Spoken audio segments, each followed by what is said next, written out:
طرح جب تک ہم اپنے مقصد کو پورا کرتے رہیں گے اللہ کی نظر میں ہماری قیمت ہوگی.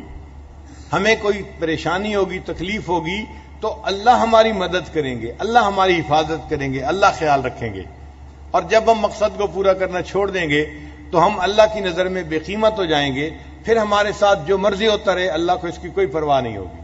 آج آپ آنکھوں سے دیکھ رہے ہیں نا کہ مسلمان اپنے مقصد کو بھول کے زندگی گزار رہا ہے. اور مسلمان کے ساتھ کیا ہو رہا ہے؟ ہر جگہ کافر مسلمانوں کو مار رہے ہیں، تنگ کر رہے ہیں، پریشان کر رہے ہیں، اور اللہ کی مدد نہیں اتر رہی. اس لیے کہ ہم نے بھی مقصد زندگی کو بھلایا ہوا ہے نا. اگر ہم مقصد زندگی کو پورا کرتے اللہ ہماری مدد کے لیے فرشتوں کو آسمان سے اتار دیتے. صحابہ کرام مقصد زندگی کو پورا کرتے تھے، 313 تھے، اور ان کے مقابلے میں 1000 کافر تھے، اور ان سب کے پاس اسلحہ تھا اور مسلمان خالی ہاتھ تھے. اللہ نے فرشتوں کو بھیج دیا اور اپنی مدد سے اللہ نے ایمان والوں کو کامیاب کروا دیا. فضائے بدر پیدا کر، فرشتے تیری نصرت کو اتر سکتے ہیں گردوں سے قطار اندر قطار. اب بھی فرشتے ہماری مدد کو آ سکتے ہیں اگر ہم اپنے مقصد زندگی کو پورے کرنے والے بن جائیں. اب ہماری زندگی کا مقصد کیا ہے؟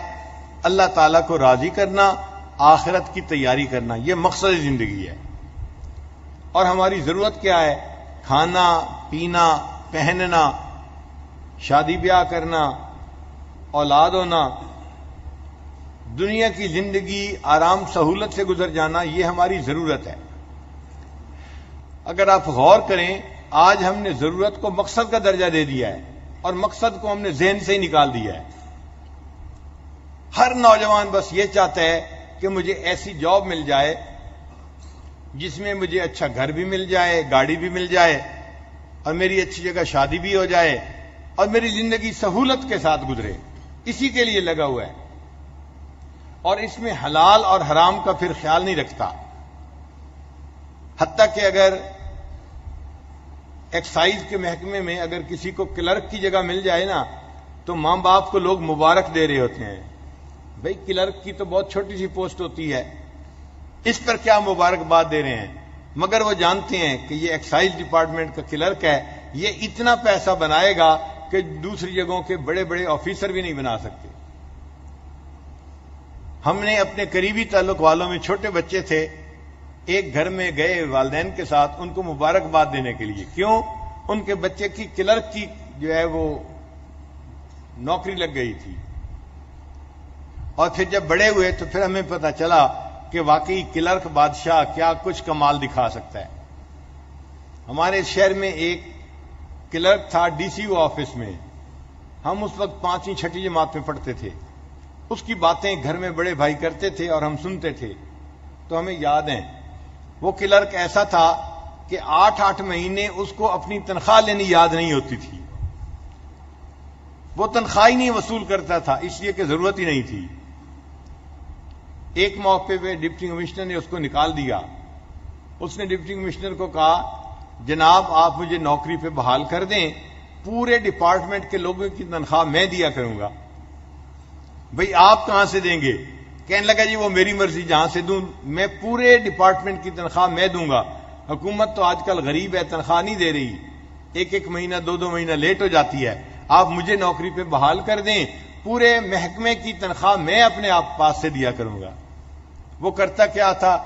آنے والے لوگ جو زمینوں کا انتقال کرواتے ہیں، یہ کام ہوتے ہیں، تو ان سے پیسے وصول کرتا تھا، اور لوگ اپنی مجبوریوں میں اس کو پیسے دیتے تھے، کام کرواتے تھے. اس کے 2 گھر تھے، 2 بیویاں تھیں، اور اس کے پاس 2 گاڑیاں تھیں، اور اس نے اپنے بچوں کو بہترین سکول میں داخل کروایا ہوا تھا. تنخواہ اس کی تھی 12,000 روپیہ اس زمانے میں، اور اس کے ایک بچے کی فیس تھی 25,000 روپیہ. اور اس کو اپنی تنخواہ دفتر سے لینا یاد ہی نہیں ہوتا تھا.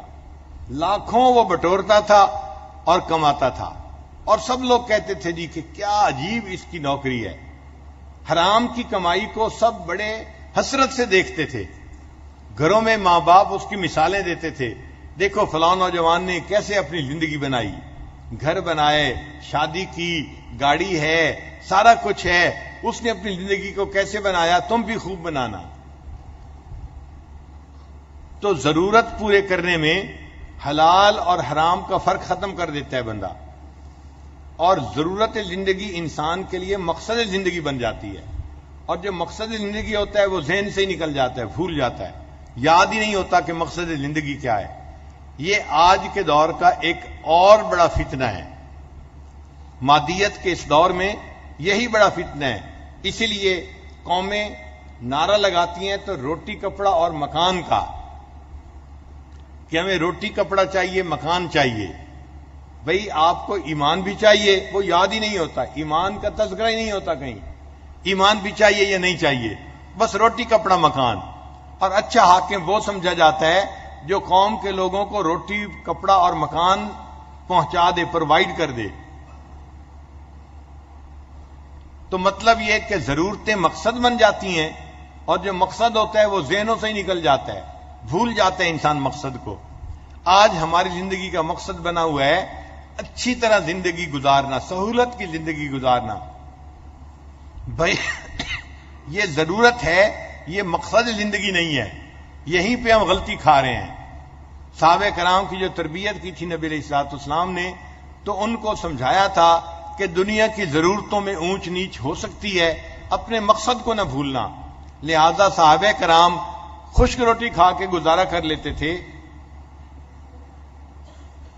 پیوند لگا کے کپڑے پہن لیتے تھے، مگر مقصد کو نہیں بھولتے تھے، ایک ایک چیز میں اپنی آخرت کا خیال رکھتے تھے۔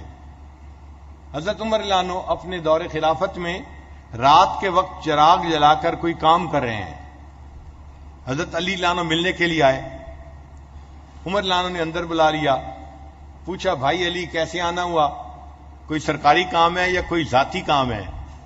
ان کا جی میں تو بس ذاتی طور پہ آپ کو ملنے کے لیے آیا تھا، کوئی سرکاری کام نہیں ہے۔ حضرت عمر رضی اللہ عنہ نے چراغ کو پھونک مار کے بجھا دیا، گھر میں اندھیرا ہو گیا۔ حضرت عمر بھی حیران ہے، اندھیرے میں بیٹھے ہیں، ایک دوسرے کا چہرہ ہی نہیں دیکھ سکتے۔ تو حضرت علی رضی اللہ عنہ نے پوچھا بھائی عمر، مہمان کے آنے پہ چراغ جلایا کرتے ہیں، چراغ بجھایا تو نہیں کرتے؟ تو عمر رضی اللہ عنہ نے جواب دیا علی بھائی آپ نے ٹھیک کہا کہ مہمان کے آنے پہ چراغ جلاتے ہیں، بجھاتے نہیں ہیں، مگر میں نے اس لیے بجھا دیا کہ مجھے اور آپ کو یہ زیب نہیں دیتا ہم ذاتی گفتگو کرتے رہیں اور بیت المال کے پیسے کا تیل جلتا رہے۔ اتنا آخرت کا خیال تھا کہ چھوٹی چھوٹی چیزوں میں بھی اسی طرح دھیان رہتا تھا کہ آخرت خراب نہیں ہونی چاہیے۔ تو چراغ بجھا دیا کہ بیت المال کے پیسے کا تیل فضول نہیں جلنا چاہیے، ہم اگر ذاتی گفتگو کر رہے ہیں تو اس میں بیت المال کے پیسے کا تیل استعمال نہیں کر سکتے۔